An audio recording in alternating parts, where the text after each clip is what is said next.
అనిపిస్తుంది. వాళ్ళు వరం ఇచ్చిందో లేదో తెలియదు కానీ మీరు ఇస్తున్నట్టు నిలబడుతున్నారు.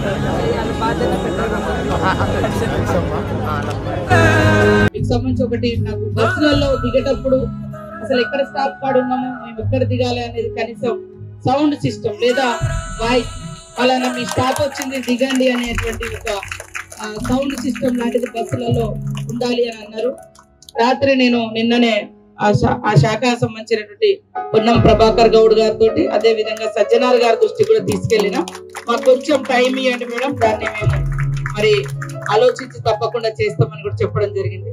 రిజర్వేషన్ సంబంధించి కూడా మా మేనిఫెస్టోలో మేము ఏమేమైతే పెట్టినామో అవి తప్పకుండా కొద్దిగా టైం తీసుకునైనా మీకు కావాల్సినటువంటి అంశాలన్నీ కూడా మేము నెరవేరుస్తామని, మీ యొక్క ఇబ్బందులన్నీ తొలగిస్తామని తెలియజేస్తూ అధికారులు ప్రజాప్రతినిధులు అందరం కూడా మీకు అండగా తోడుగా మీ కుటుంబ సభ్యులాగా మీకు సేవ చేస్తామని తెలియజేస్తా ఉన్నాను.